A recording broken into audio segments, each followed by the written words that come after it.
And as you could see on the intro, we have a beautiful weather, beautiful sunset. Well, it's past sunset now, it's dusk. The sun is already behind the horizon, so I'm using the last light to record today's update. As I mentioned, it's episode number 712, which means it's 712 consecutive days of writing the blog and podcasting without any day off. And because it's a back journal or back vlogging, it means that I will be reporting on what happened yesterday. And yesterday was quite an interesting day, because after I departed the company and returned the gear, I mean the laptop and everything, I realized, well, I knew about it, but it didn't hit me as much as when it was gone, that we need a new laptop at home. And I wanted that specific MacBook preferably to switch onto, because that MacBook Air from 2020 is a very decent piece of machine that combines the optimal performance with the lack of extra weight and noise, and I think it will last for a good couple of years, as opposed to many machines that you would need to upgrade when having Windows, because of how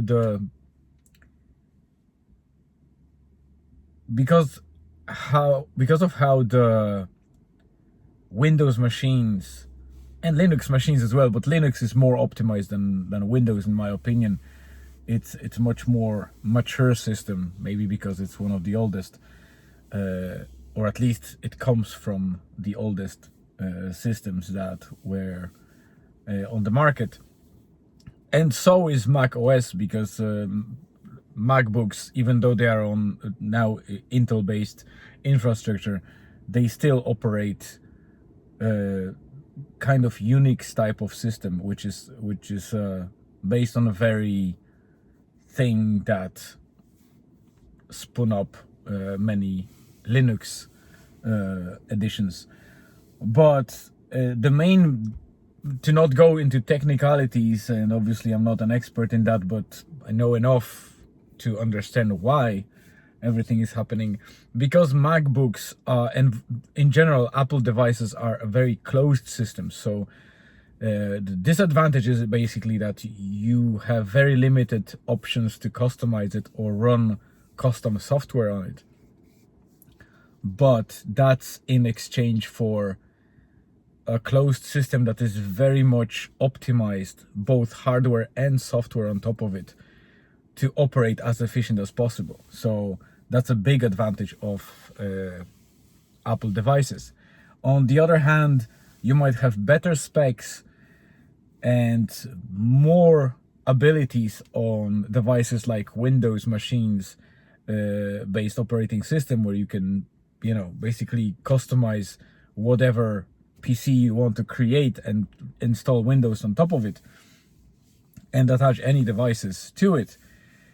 The disadvantage is that all of those components require drivers, and these drivers are not necessarily always cooperate with Windows in an optimal way, and Windows needs a lot of stuff to be able to consume those drivers and operate them, on top of being fairly open. Well, not the open system per se, but much more open than let's say Mac OS. So all of that exposes the potential of modifying the system or adding to the system something that will basically affect its performance, its efficiency, and its abilities. So that's the disadvantage of those systems. And it's similar with Android systems. They are very customizable, so you can basically do a lot of stuff on Android systems, unless they are very kind of modified systems like Samsung editions, etc. They have some limitations, but if you use a proper Android system with the phone like Google Pixel or any Google device that allows for the use of the fully open Android system, it's very powerful. But again, it also opens a lot of rabbit holes where a person that is not technical enough or not understanding the system might break something fairly easily or affect the performance and not be able to reset it back to the state where it would operate efficiently. So I wanted the Mac. That was long story short. And yesterday morning, Julian and myself, we drove all the way to Cavan to pick up the new MacBook. I got a very nice deal on the same model that I was using, almost the same model that I was using from my company, but it's just a slightly different setup. Again, 2020 MacBook Air, but it has 8 gigs of RAM instead of 16, which is a little bit less. Well, a little bit, it's half of what I had, but it's still pretty much suitable for what I need. So we drove all the way in and came back from Cavan. I bought it for about €400, which is a very good price for MacBook Air 2020 edition. And on the way back, we went into 3 spots for geocaching. In one spot, we spent literally 30 to 40 minutes. And it wasn't only searching. To get access to that place was ridiculously hard. There was a swampy ground. There were barbed wired fences that we needed to cross. There were brambles and other kind of, bushes that we needed to comb through to get to the very nice spot, very scenic and tranquil spot.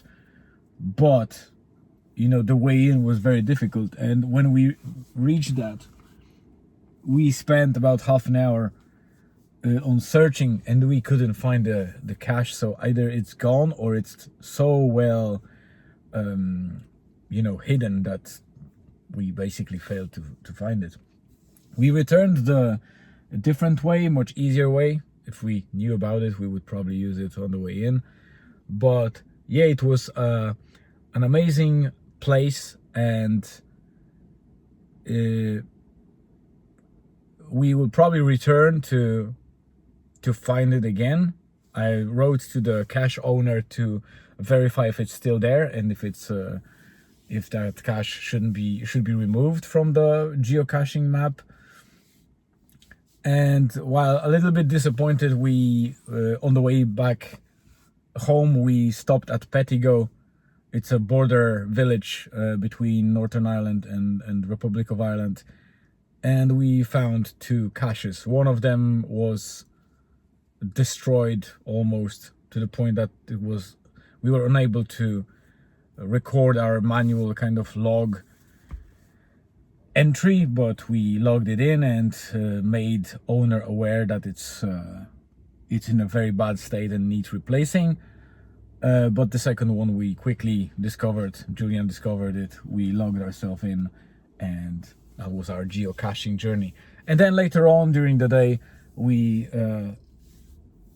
Julian was happy because he didn't have to go to school, so that was a day off. We didn't have a chance.